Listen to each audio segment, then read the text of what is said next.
Salve, Chafera, de volta aqui com você para falar agora sobre atividades remuneradas à direção do veículo. Você sabe o que é isso? Não? Então bora ver. Está aqui.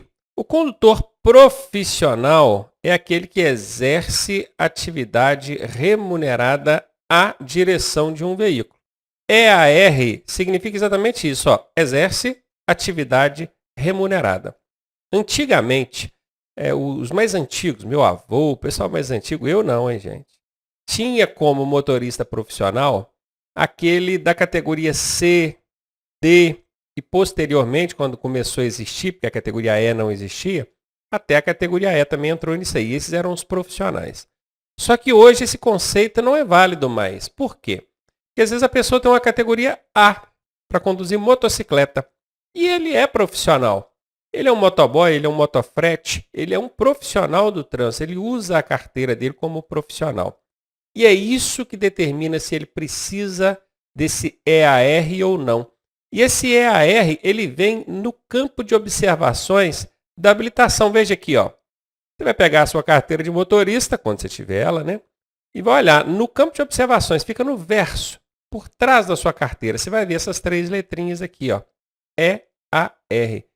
Que significa exatamente isso, exerce atividade remunerada. Agora, tirar algumas dúvidas a respeito disso aí. Quem que precisa ter esse EAR? Pessoas que recebem um valor para utilizar o veículo no transporte de pessoas ou carga. Prestou atenção? Quem precisa do EAR? Pessoas que utilizam do veículo e recebem por isso para fazer o transporte de pessoas ou carga. Vou dar alguns exemplos de pessoas que precisam do EAR e outras que não. O motorista do táxi, ele precisa? Sim, ele recebe para transportar pessoas ali naquele veículo. O motorista de um caminhão? Sim. O motorista de um ônibus? Sim. O motorista de uma carreta? Sim. O motoboy? O motofrete? Sim. Agora vou dar exemplos de pessoas que não precisam. O instrutor de autoescola precisa ter EAR na habilitação dele? Não. Por quê? Porque ele não recebe para conduzir o veículo transportando pessoas ou carga. Ele recebe pela instrução. Tudo bem que ele faz uso do veículo durante essa instrução. Mas o objetivo ali não é o transporte de pessoas ou carga. Quer ver um outro exemplo? Um representante comercial que utiliza o veículo da empresa para se deslocar, para ir até determinado lugar. E às vezes ele até leva ali algumas amostras, alguns produtos e tal, mas ele não está fazendo o transporte de pessoas ou carga. Ele não recebe para transportar essa carga. Entendeu? Mais um último exemplo. O policial militar. Ele usa a viatura para se deslocar. Para ir lá atender a ocorrência, até para transportar um preso, né, e tal.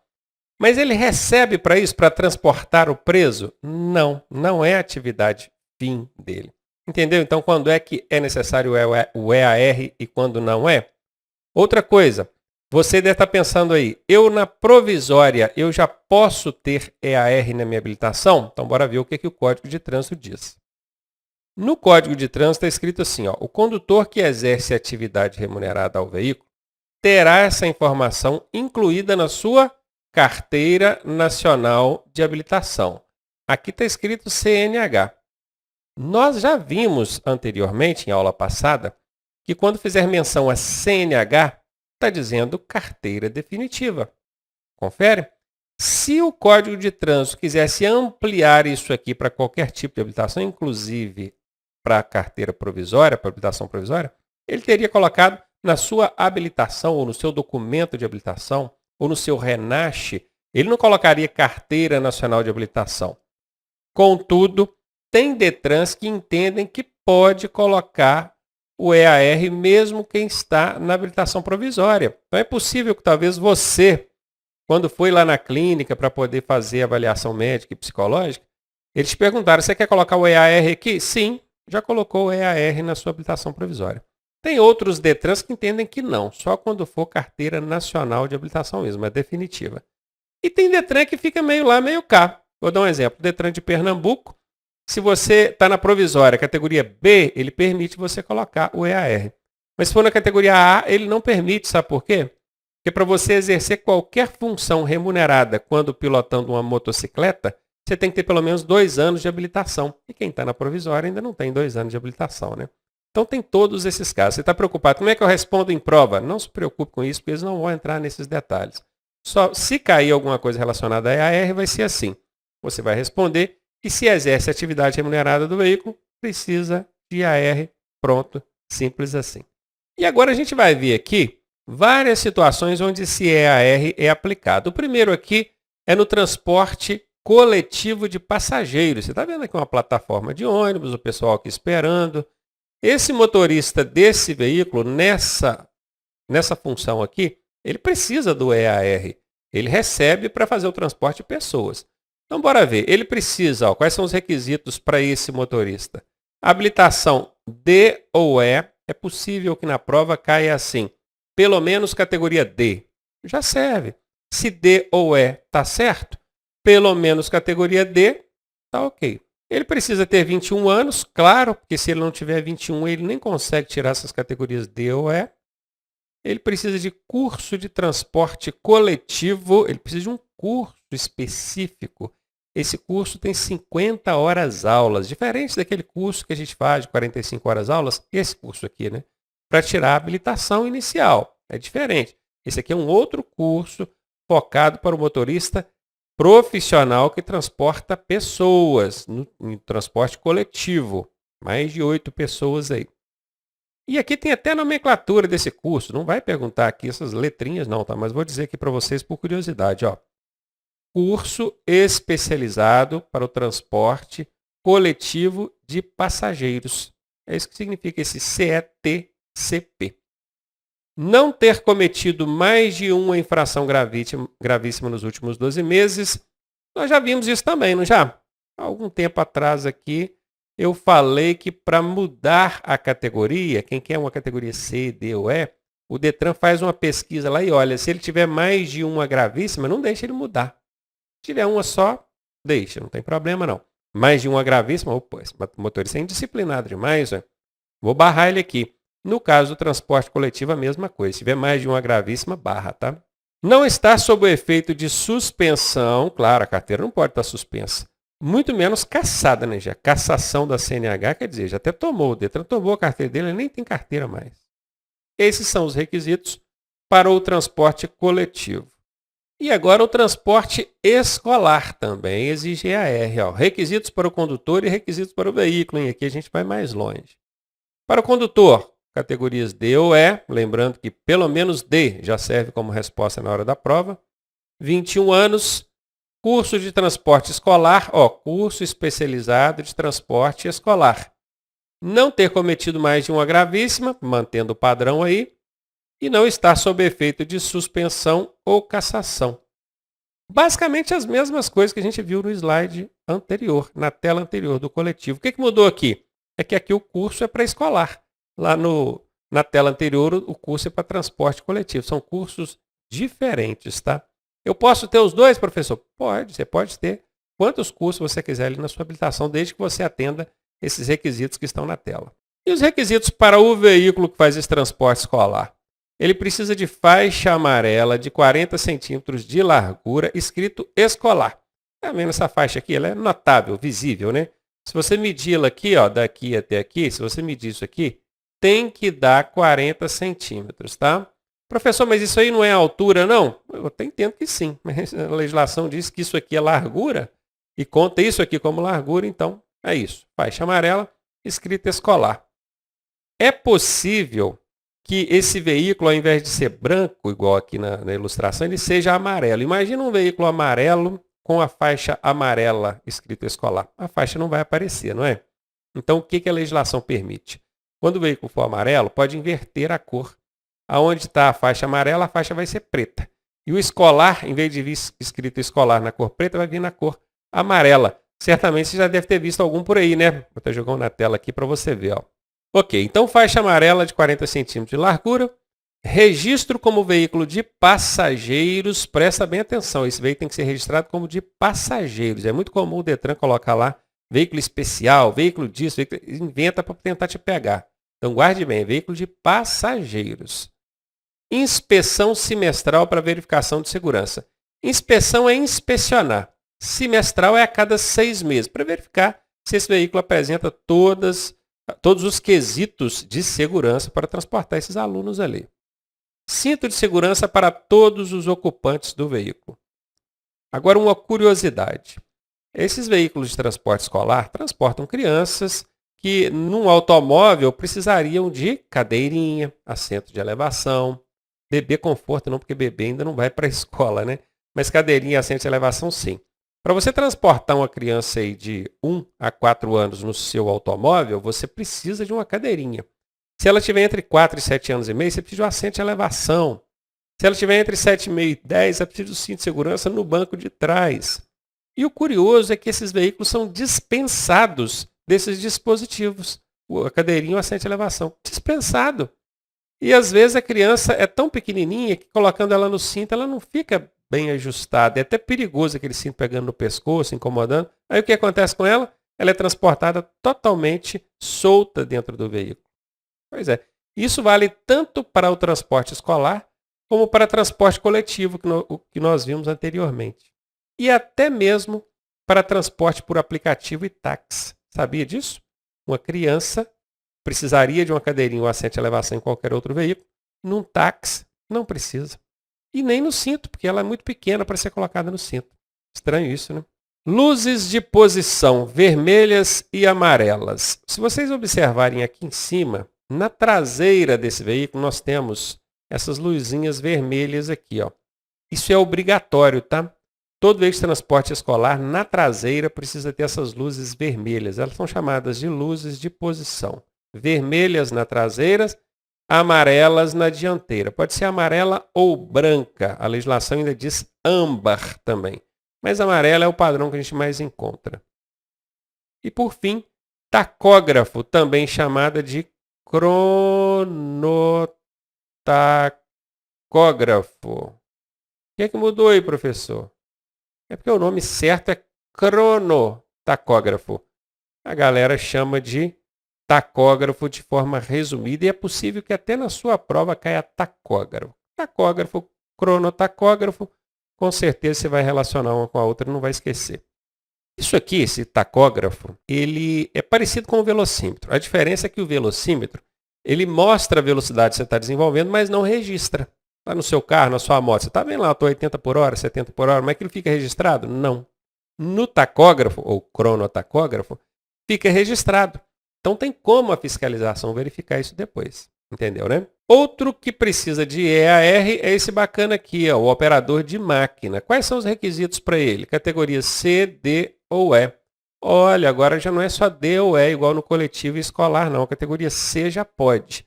E vocês vão ver daqui a pouquinho que até com a categoria B pode, hein? Em alguns casos. Aguenta aí. Observação, não é obrigatória a habilitação para operar essas máquinas em canteiros de obra. Gente, canteiro de obra quer dizer fora das vias públicas. Pensa aqui comigo. O Código de Trânsito Brasileiro, ele estabelece normas e essas normas precisam ser fiscalizadas quando você conduz um veículo na via pública. Se você está lá num canteiro de obras, o que é um canteiro de obra? Não é na via. É lá no meio do mato, é na roça, lá num lote, dentro de uma obra, e essa máquina está lá fazendo um buraco. É que lá não é via pública. Para operar essa máquina lá, o Código de Trânsito Brasileiro não tem como interferir lá dentro dessa área privada. Entendeu? Então lá, realmente, ó, se for fora da via, presta atenção nisso, na sua prova perguntar. Ah, é fora da via pública. Não é habilitação nenhuma. E não é só para máquina, não é para qualquer veículo, tá? Qualquer veículo fora da via pública, a legislação não exige habilitação para conduzir ele. Então quer dizer que lá na roça eu posso treinar o carro lá com meu pai? Não, roça é via pública, estou falando área privada, particular, da porteira para dentro da fazenda, da cerca para dentro da roça. Aí lá é privada. Então fora de via pública não é obrigatório ter habilitação nenhuma. Dentro da via pública, C, D ou E.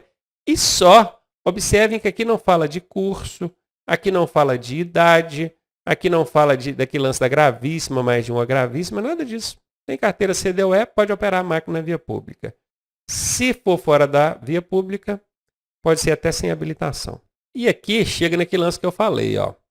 O trator de roda e os equipamentos automotores destinados a executar trabalhos agrícolas poderão ser conduzidos na via pública, viram aí?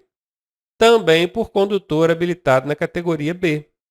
Então, se de um modo geral, para operar essas máquinas na via pública precisa de C, D ou E, quando for um trator de rodas, esse aqui, ou então que seja utilizado para executar trabalho agrícola, uma categoria B já pode, mesmo na via pública, porque fora dela não precisa de habilitação nenhuma. Outro é aquele que transporta ou conduz veículos que transporta produtos perigosos. Também precisa do IAR. Quais são os requisitos para ele? Categorias B, C, D ou E. Opa! Espera aí. Eu estou vendo aqui um caminhão. Quer dizer que com a categoria B, o cara pode conduzir um caminhão com produtos perigosos? Um caminhão não, né? Mas uma caminhonete pode, cara. E isso o pessoal erra direto em prova. Por quê? Porque eles só enfiam na cabeça que transporte de produtos perigosos é feito em caminhão. Não. Uma caminhonete transporta produtos perigosos. Às vezes até uma moto não transporta botija de gás? Pois é. Só que a moto, ela transporta um volume tão pequeno que a legislação não exige que o condutor tenha esse curso de transporte de produtos perigosos, tá bom? Na moto. Agora, de caminhonete para frente, já precisa. Então, com a categoria B, já pode conduzir veículo com produtos perigosos, obviamente, dentro das limitações que aquela categoria B permite dirigir. Precisa ter 21 anos, aí observe que mesmo com a categoria B, se o cara não tiver 21 anos, ele não pode ainda fazer esse tipo de transporte. Curso para produtos perigosos, né, que é o curso especializado para transporte de produtos perigosos, e não ter cometido mais de uma infração gravíssima, que também é aquele padrãozão que a gente já conhece. Também não pode estar sob efeito de suspensão ou cassação da CNH, isso também seguindo o padrão do que a gente já vem vendo aí. Lembre-se, para fazer o curso especializado e conduzir veículos com produtos perigosos, a partir da categoria B já é possível. E sabendo que tem gente que é teimosa, eu já coloquei aqui até a referência na Resolução 789 de 2020, do Conselho Nacional de Trânsito, lá no anexo 2 dessa resolução, nos itens 632. Quem quiser consultar, fique à vontade.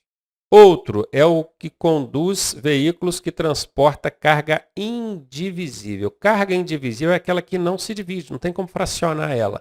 Estou vendo aqui um exemplo, ó. Um iate, né? E esse é dos top, hein? Será que estão trazendo aqui para minha casa? Esse cara também precisa de EAR, tá? Os requisitos para ele, C, D ou E. Ele precisa ter 21 anos, curso especializado para transporte de carga indivisível, não está sob efeito de suspensão ou cassação da CNH. E fechou, né? Era isso aí. Outro, veículo de emergência. Quem conduz veículo de emergência, aqui tem o exemplo de ambulância, né? Tanto o carro quanto a moto. Mas lembrando que emergência pode ser também a viatura policial, bombeiro e outros aí. Ele também precisa de EAR. Quais são os requisitos? Categorias A, B, C, D ou E. Categoria A, professor? Sim, aqui, ó. A moto aqui, ó. É categoria A para conduzir a motocicleta de emergência aí. 21 anos, curso especializado para transporte de veículos de emergência, não ter cometido mais de uma gravíssima e não estar sob efeito de suspensão ou cassação. Motofrete e mototáxi, também conhecidíssimos. Requisitos ao condutor. Categoria A há pelo menos 2 anos. Agora presta atenção em mim aqui. Lembra que eu falei que no estado de Pernambuco, falando Pernambuco, gente, como um exemplo, tá? Pode ser que outros também adotem esse mesmo entendimento.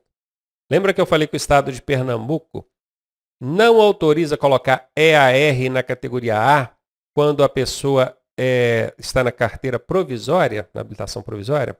Por quê? Justamente por causa disso. Porque para exercer qualquer função sobre 2 rodas aqui, que seja remunerada, você precisa ter pelo menos 2 anos de categoria A. Por isso que o Detran de Pernambuco não permite colocar EAR na categoria A com a provisória. Tem que ter 21 anos, curso de motofrete ou mototáxi. Detalhe, todos os cursos que nós vimos até agora são 50 horas aulas. Esse aqui não, esse aqui são só 30, tá? 30 horas aulas é a carga horária desse curso. Eu acho que deveria ser até mais, né? Porque o que tem acontecido de acidente com motofrete e mototáxi aí, tinha que ser o dobro, 100, né? Os outros fazem 50, aqui tinha que ser 100. Não está sob efeito de suspensão ou cassação da CNH. Esses são os requisitos para o condutor. E para o veículo? Autorização do Detran, esse veículo tem que ser licenciado para fazer esse tipo de transporte, e isso é observado pelo documento e pela placa dele, tá? Que ele é placa de aluguel. Registro como veículo de aluguel, acabei de falar aqui. Equipado com mata-cachorro, tá vendo esse negocinho azulzinho aqui, ó? Ele é o mata-cachorro, ele protege aqui as pernas do motociclista. É curioso esse nome mata-cachorro, parece que a intenção é para bater ali no cachorro e matar o animalzinho, né? Não é isso, não é um nome antigo, da época o pessoal não tinha muita consciência com os animais, mas obviamente que esse dispositivo não foi colocado ali para matar um cachorro, foi colocado para proteger as pernas do condutor, né? Precisa também de antena corta-pipas. Essa antena azul que tem aqui, ó, aqui no desenho está azul, tá, gente? Mas na real ela não é azul assim, não. No caso de linha de pipa passar aí, não pegar no pescoço ou nos braços desse condutor, causando aí sérios ferimentos. Inspeção semestral, também precisa de 6 em 6 meses. Essa motocicleta precisa passar por uma verificação para ver se está tudo ok. E por fim, baú dentro das especificações. Não há necessidade de entrar em detalhes quais são as dimensões desse baú, porque isso aqui não é um curso para transporte de motofrete ou mototáxi, tá? É só para você que está tirando a habilitação inicial entender que exige aqui. Tem essas exigências e na sua prova pode perguntar isso que está na tela aqui, tá, gente? Só não aprofunda. Não aprofunda demais. É isso aqui. Ó. Basicamente, você sabe o que são os requisitos para o condutor, os requisitos para a motocicleta e pronto. Ah, quais são as dimensões do baú? Aí já não vai perguntar na prova para quem está tirando a habilitação inicial. Já seria para uma prova de quem vai estar fazendo o curso para motofrete ou mototáxi. E aqui ainda no desenho ainda até fala, ó, capacete com viseira e faixa retrorefletora, né, na traseira, em cima e dos lados do capacete. Antena corta-pipa, protetor de perna, colete, tem que usar o colete, o baú dentro das especificações, alça para poder segurar aqui atrás quando for, no caso para mototáxi, é óbvio que o motofrete não precisa dessa alça, e essas são algumas das exigências para o veículo. E olha quem apareceu por aqui, o Fiscalino. Fala aí, Fiscalino. Ah, o Fiscalino estava dizendo que dirigir o veículo sem esses cursos especializados que nós falamos aqui, curso de motofrete, mototáxi, transporte de carga indivisível, escolar, coletivo, emergência e todos os outros, é infração de trânsito gravíssima. Valeu, Fiscalino. O pessoal já está avisado, não vai andar sem o curso, não. Fica tranquilo. E aqui a gente fechou a parte daqueles que precisam do EAR, tá? Que exercem atividade remunerada. As pessoas com necessidades especiais, por exemplo, a PCD, pessoa com deficiência, ó, pessoa com deficiência, ela pode se habilitar, tá? Desde que ela preencha alguns requisitos. O primeiro, que o veículo dela seja adaptado à sua deficiência. Segundo, que preencha os pré-requisitos exigidos. E terceiro, que ela seja aprovada por comissão avaliadora especial. A pessoa com deficiência, ela consegue tirar habilitação naturalmente, tá? Naturalmente, ela não vai ter mais dificuldade nem mais facilidade. Ela tem que conseguir comprovar que consegue conduzir o veículo sem oferecer risco ao trânsito e aos seus usuários, assim como seria avaliado qualquer outra pessoa. A diferença é que a avaliação aqui será realizada por junta especializada, que vai observar se aquela adaptação do veículo é a mais adequada para ela. Então, vai constar ali no prontuário dela, no RENASH dela, quais são as adaptações que esse veículo precisa. E, obviamente, isso vai ser cobrado dela em todo o tempo. Desde quando ela for fazer as aulas de direção, ela vai ter que fazer um veículo que tem essas adaptações. Depois no exame de direção e depois, quando ela estiver habilitada, toda vez que ela for parada para fiscalização, quem estiver fiscalizando vai ver tanto pela habilitação dela, porque essa observação vem ali no campo de observações da carteira, como pelo RENASH dela, que é o Registro Nacional dela, esse agente fiscalizador vai ver quais são as adaptações que o veículo dela requer, e se ela estiver dirigindo um veículo sem essas devidas adaptações, ela vai ter problema. Mas que ela pode se habilitar? Com certeza pode. Opa! Fiscalino na tela está aqui nos alertando que conduzir esse veículo aqui que requer adaptação sem a devida adaptação é infração de trânsito gravíssima. Viu aí, né? E o condutor estrangeiro, hein? Como é que ele faz para dirigir aqui no Brasil? A legislação diz que é permitido por até 180 dias esse estrangeiro dirigir aqui no Brasil, desde que amparado por convenção internacional. Isso significa que existe uma convenção internacional. Convenção é um acordo internacional, quer dizer, entre países, e todo país que estiver dentro dessa convenção permite que tanto nós, brasileiros, possamos dirigir lá no país deles com a nossa habilitação brasileira, como o contrário também. Isso é muito comum entre os países aqui da América Latina. A gente dirige lá para a Argentina, argentino vem dirigir aqui no Brasil, tudo com a habilitação dele. Mas às vezes até em países mais longe. Recentemente, em viagem aos Estados Unidos, eu dirigi lá de Miami a Orlando com a minha carteira brasileira, para vocês virem que os Estados Unidos estão dentro dessa convenção internacional, que inclui também o Brasil.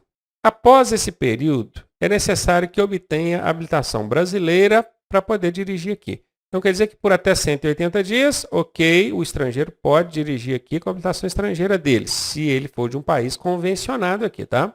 E após esse período, ele vai requerer a habilitação brasileira, mediante o quê? Ele precisa comprovar estada regular no Brasil, como ele não é um cidadão brasileiro, ele precisa comprovar que está aqui de forma regular, a trabalho, a estudo, seja lá da forma que for. Por turismo não é, porque o turista ele vem e vai embora, né?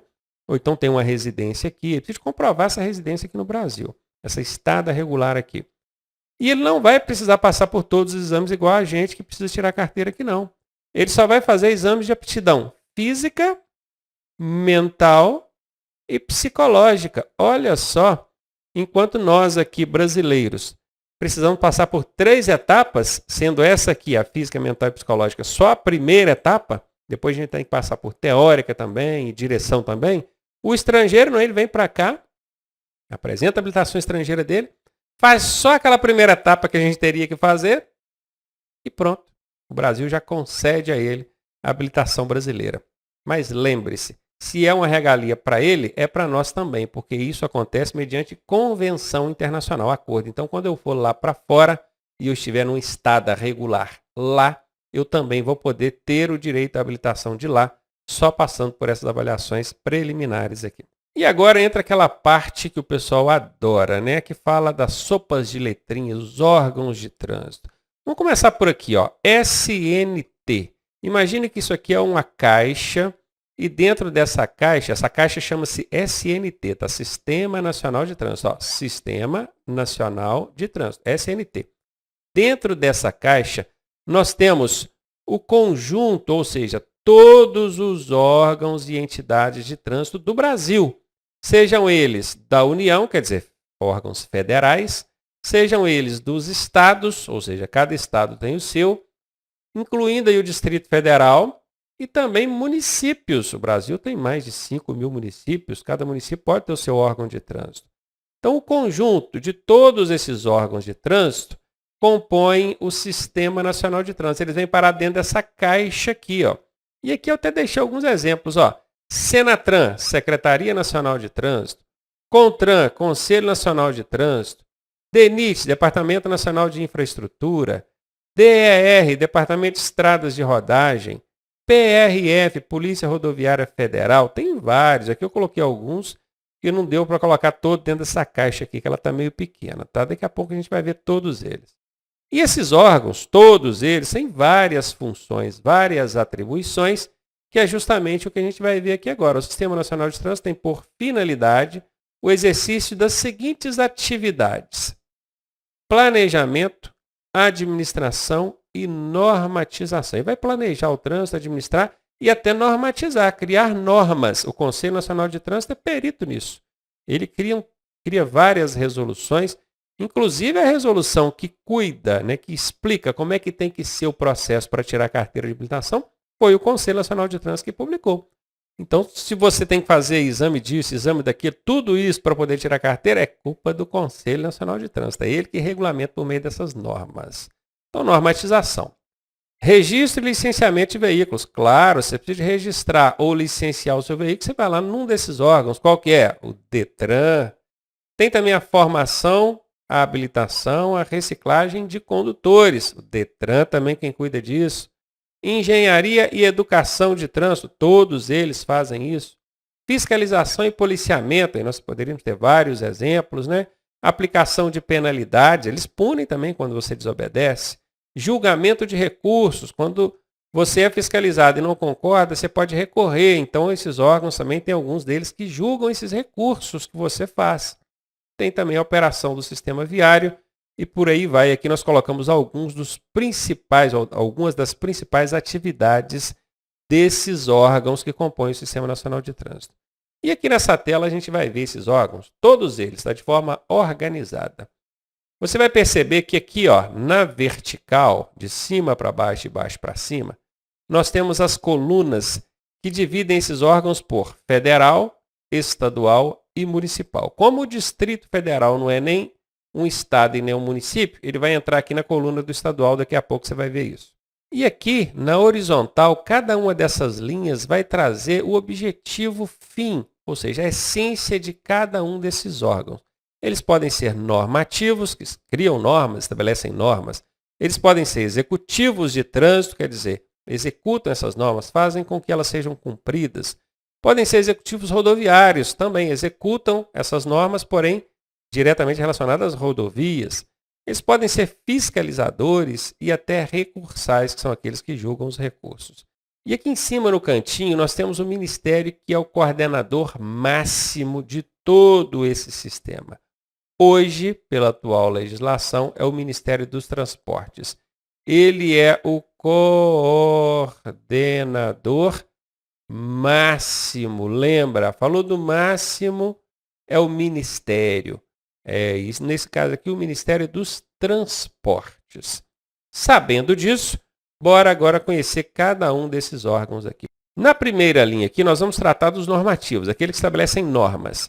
A nível federal, nacional, nós temos o CONTRAN. Como é que eu sei, olhando para ele aqui, como é que eu sei que ele é federal? Não pelo F de federal, mas pelo N de nacional. Ó. Conselho Nacional de Trânsito. Apareceu esse N, pode saber, é órgão de âmbito federal. Ele tem abrangência nacional, no Brasil inteiro. Normalmente, quando for estadual, vai ser a letra E, ou então simplesmente não vai ter a letra N. Com as mesmas atribuições do CONTRAN, nós temos em cada estado o Conselho Estadual de Trânsito. Ó, se aqui é o Conselho Nacional, aqui é o Conselho Estadual. Mesmas atribuições, porém dentro da área estadual. Lembrando que o Distrito Federal não é um estado, então precisou-se criar um exclusivo para eles. Conselho de Trânsito do Distrito Federal. Ó, DI é distrito, FE federal. Fácil demais de lembrar disso na hora da prova, tá? Perguntar qual é o órgão normativo do Distrito Federal, é só você ver o DIF, Distrito Federal. É ele, não tem erro. E no âmbito municipal, não tem órgão normativo. Vou explicar por quê. Porque legislar, normatizar sobre trânsito, é competência da União. Então seria o CONTRAN. Quem publica essas resoluções que valem para estabelecer regras para o Brasil todo é o CONTRAN. Professor, mas você falou que o CETRAN tem as mesmas atribuições do CONTRAN? Mesmas atribuições de forma complementar. Ele vai pegar uma norma criada pelo Conselho Nacional de Trânsito e vai aplicar aquilo dentro do Estado, sem que por si só ele crie normas. O mesmo não valeria para o município, professor? Não. O município não pode criar normas de trânsito. A Constituição Federal não permite isso. Então, por isso que o município não tem conselhos de trânsito. Percebam, ó, conselho. Toda vez que começou com C aqui, ó, conselho, conselho, conselho, é órgão normativo, estabelece normas. É quem dita as regras para a coisa toda funcionar. Em âmbito nacional é o CONTRAN, estadual nós temos o CETRAN e o CONTRANDIF. E no município não tem, por isso que eu coloquei xizinho aqui. Se você desce para a segunda linha, nós vamos entrar nos órgãos executivos de trânsito.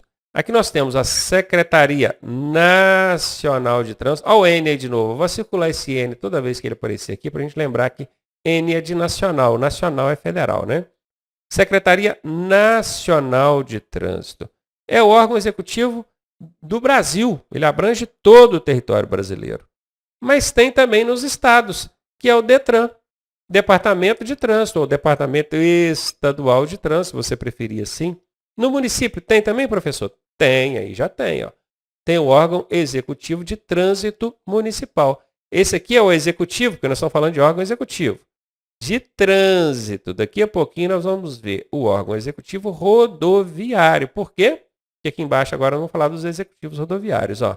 Em âmbito federal, o DENIT e a NTT. DENIT, Departamento Nacional de Infraestrutura, que é aquele que gere as rodovias que estão sob a gestão do poder público, e a ANTT, que é a Agência Nacional de Transportes Terrestres, que gere as rodovias que estão sob concessão a empresas privadas. Sabe quando você está andando numa rodovia que você tem que pagar pedágio? Pois é, se você está pagando pedágio é porque essa rodovia ela não está sob a gestão, sob a administração do poder público, não está. Quem administra aquela rodovia é uma empresa privada que ganhou uma licitação e ela é obrigada a fazer todos os reparos naquela rodovia, não pode deixar buraco, tem que ficar bem sinalizadinha, tem que dar suporte, atendimento ao usuário, tudo bonitinho igual você vê numa rodovia privatizada. Mas a gente tem que pagar um dinheirinho a mais por isso. Mas e aí? O poder público perde totalmente o controle sobre aquela rodovia? Não. A ANTT aqui no caso é que vai trabalhar nessas rodovias que estão sob concessão. Entendeu a diferença? DENIT vai verificar as rodovias federais que estão sob gestão do poder público. A ANTT, rodovias federais que estão sob concessão, aquelas pedagiadas, que você paga o pedágiozinho. No âmbito estadual, nós temos o DER, Departamento de Estradas de Rodagem, responsável aqui pelas rodovias estaduais. E no município, nós temos o órgão executivo rodoviário municipal. Observe que aqui em cima e aqui embaixo, a única diferença é que no de cima fala órgão executivo de trânsito e no de baixo fala órgão executivo rodoviário, que atua diretamente nas rodovias. Mas, professor, tem rodovia municipal? Tem. É menos comum que rodovias federais e estaduais, mas tem rodovias de circunscrição municipal. E os fiscalizadores, hein? Já começa pela PRF. A Polícia Rodoviária Federal é aquela que vai fiscalizar as rodovias federais, obviamente. No estado é a PM. Mas, professor, não é a Polícia Rodoviária Estadual? Sim. Só que a Polícia Rodoviária Estadual é a Polícia Militar. É um destacamento da Polícia Militar. Quando você vê um policial rodoviário federal, a viatura às vezes é até um pouco diferente do restante das outras viaturas da PM, mas é a PM. Tanto que o policial rodoviário estadual, às vezes, ele vai para a rodoviária estadual trabalhar, e depois, num outro período, o comandante resolve tirar ele de lá e volta para o policiamento urbano, aí já vem cá para dentro da rua de novo. É a mesma polícia, tá? Então, quando aparece aí PM, é porque é isso mesmo. Polícia Militar, aí tem gente que acrescenta RE na frente, que é de rodoviária estadual.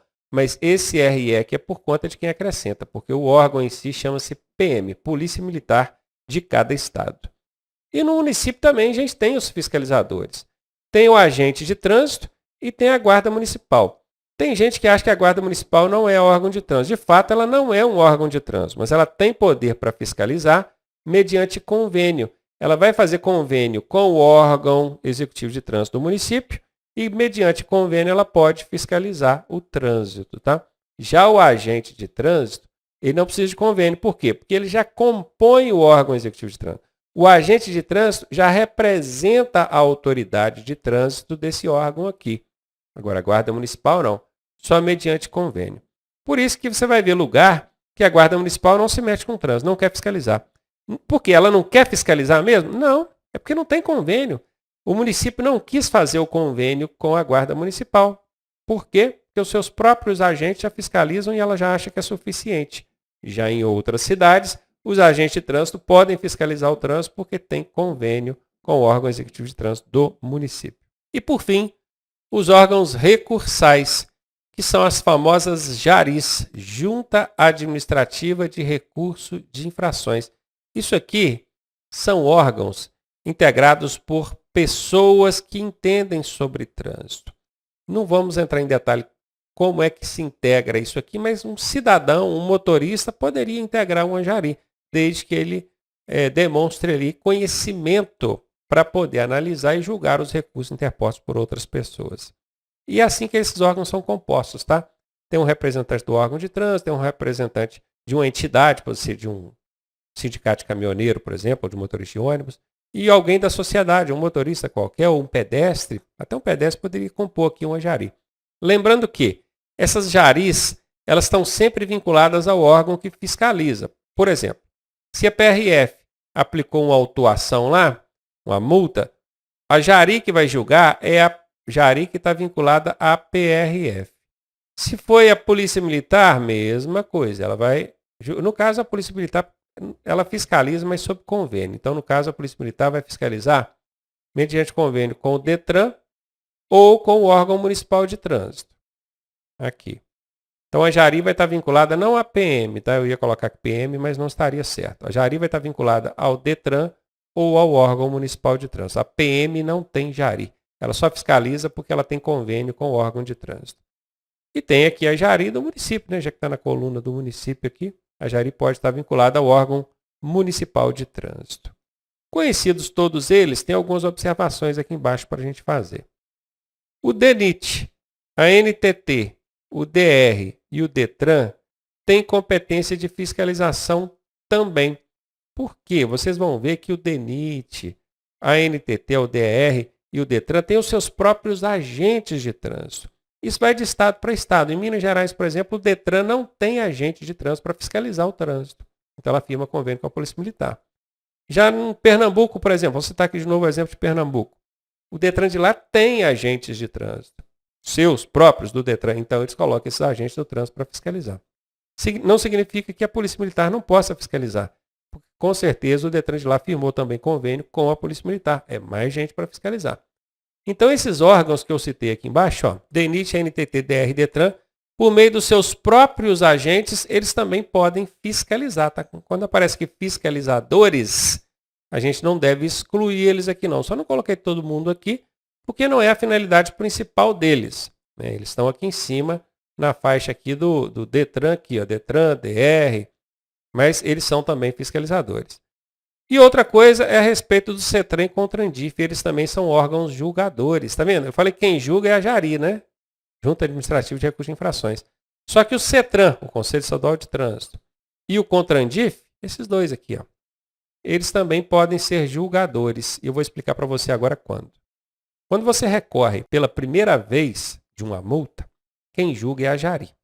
Mas quando você recorre pela segunda vez, e fique sabendo disso, você pode recorrer pela segunda vez, é chamado de recurso em segunda instância, quem julga já não é mais a Jari. Aí já é o órgão normativo de trânsito do Estado, que vai ser o CETRAN, cada Estado tem o seu, ou então o Distrito Federal com o CONTRANDIF. Eles julgam o seu recurso de multa em segunda instância. Daí, é importante para você entender assim, eu vou recorrer a Jari está vinculada ao órgão que me multou, obviamente que a Jari não vai me dar razão. Não tem nada a ver, tá? Se você fundamentar bem o seu recurso, isso não tem nada a ver. Mas ainda que essa dúvida fizesse algum sentido, você vai entender que numa segunda instância quem julga é o CETRAN ou o CONTRANDIF, que é um órgão normativo que não tem nada a ver com aquele que te puniu, porque CETRAN e CONTRANDIF não são órgãos fiscalizadores, eles não fiscalizam jamais. Eles são órgãos normativos, na linha dos normativos, conforme nós vimos aqui na nossa tabela. Fechou essa tabela gigantesca com essa sopa de letrinhas aqui, mas não precisa se escabelar, tá? Isso aqui, quando cai em prova, é uma questãozinha, então relaxa aí. Aqui nós vamos ver algumas das principais atribuições de alguns principais órgãos. Eu quero começar pelo CONTRAN. O CONTRAN, que é o Conselho Nacional de Trânsito, é um órgão normativo, por isso que ele estabelece as normas, está vendo? É ele quem cria as resoluções. Conforme eu citei anteriormente, eu falei que você tem que fazer exame disso, exame daquilo para tirar a carteira de habilitação, porque o CONTRAN estabeleceu numa resolução. Nesse caso, hoje, a resolução 789 de 2020, ela que estabelece todas as regras aqui para você passar pelo processo de habilitação. Ele também coordena o Sistema Nacional de Trânsito. E é importante você entender que naquela tela anterior, eu falei que quem coordena é o Ministério dos Transportes. Mas o Ministério dos Transportes é o coordenador máximo. Na prova vai cair. Quem é o coordenador máximo? Aí é o Ministério dos Transportes, tá? Se estiver falando aqui, ó, quem coordena, não falou nada de máximo, aí é o CONTRAN. E ele também estabelece, ou seja, cria as câmaras temáticas. Isso aqui de vez em quando cai em prova. O que são câmaras temáticas? São grupos de especialistas que entendem sobre uma determinada área. Vamos supor, vários engenheiros na formação de trânsito, eles vão compor uma câmara temática de engenharia de tráfego, para saber quais são as intervenções que eles precisam fazer numa rodovia. Vamos fazer um viaduto, uma trincheira, um trevo, o que nós vamos fazer? Outro exemplo seriam vários especialistas na formação de condutores. Então, o CONTRAN, para criar essas normas, para poder dizer, ó, você tem que fazer isso, você tem que fazer aquilo, ele não tira de trás da orelha.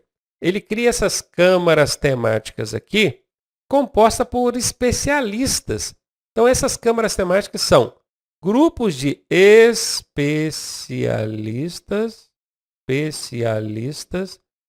que vão debater temas relacionados ao trânsito para indicar para o CONTRAN quais são as normas que ele tem que criar. E na prova é muito comum perguntar isso. Ó, quem é que cria as câmaras temáticas? É o CONTRAN. É ele que precisa da ajuda desses especialistas aqui. As câmaras temáticas estão vinculadas a qual órgão? Ao CONTRAN, porque são esses especialistas aqui que vão falar para o CONTRAN qual é a norma que precisa ser criada. A Secretaria Nacional de Trânsito tem várias atribuições, mas eu quero destacar aqui duas para vocês. O Registro de Carteira Nacional de Habilitação e o Registro de Veículos. O Registro de Carteira Nacional de Habilitação acontece por meio do RENACH, o Registro Nacional de Carteira de Habilitação. E o Registro de Veículos é por meio do Registro Nacional de Veículos Automotores. Entenda que quem faz esse registro, quem cuida desse registro, é a SENATRAN, a Secretaria Nacional de Trânsito. Isso pergunta em prova, e quando pergunta em prova é fácil, gente. Se você olhar para a sigla aqui, ó, Registro Nacional. Se é nacional, só pode ser de competência de um órgão nacional. Qual vai ser o órgão? Secretaria Nacional de Trânsito. Por que não pode ser o Conselho Nacional de Trânsito, professor? Porque o Conselho Nacional de Trânsito ele só cria normas. Ele estabelece as regras, não é ele que executa. Registrar é executar alguma coisa. Então, não é função de órgão normativo. Registrar é função de órgão executivo, no caso, a Secretaria Nacional, que vai cuidar do Registro Nacional de Carteira de Habilitação e do Registro Nacional de Veículos Automotores. Um outro que eu quero destacar aqui é o DETRAN, é o Departamento de Trânsito do Estado. Principais funções que eu quero que vocês guardem deles, porque pergunta em prova, formação de condutores, tanto que você está passando pela formação para tirar a sua habilitação, e quem está cuidando da sua formação é o DETRAN. Ah, é a autoescola, mas a autoescola está vinculada ao DETRAN. E é ele, o DETRAN, quem expede a sua licença de aprendizagem de direção veicular, aquele documento que você usa para treinar a prática de direção na via pública. É ele também quem expede a sua carteira nacional de habilitação, assim como a provisória, tá? E é ele também quem expede o certificado de registro e licenciamento do veículo, que é o licenciamento para o seu veículo circular. Guardadas essas duas atribuições principais do DETRAN, quero fazer um último destaque, que é a da JARI. Essa aqui vocês já sabem, que a função chave dele é julgar recursos de infrações de trânsito. Printa essa tela, guarda ela, porque os órgãos do Sistema Nacional de Trânsito são muitos. Olha aqui para mim, daqui a pouco eu libero de novo a tela para você printar. Então volta o vídeo aí. São muitos órgãos, não são? Você viu aqui na tela anterior. Para não ter que guardar aquilo tudo, eu trouxe nessa tela aqui para você quais são os principais que você precisa guardar e quais são as atribuições principais que eles executam. Isso aqui vai responder 90% das perguntas da sua prova que porventura vierem tratar de órgãos do Sistema Nacional de Trânsito. Ó, vou sair da tela, você printa aí, hein? Printou? Foi.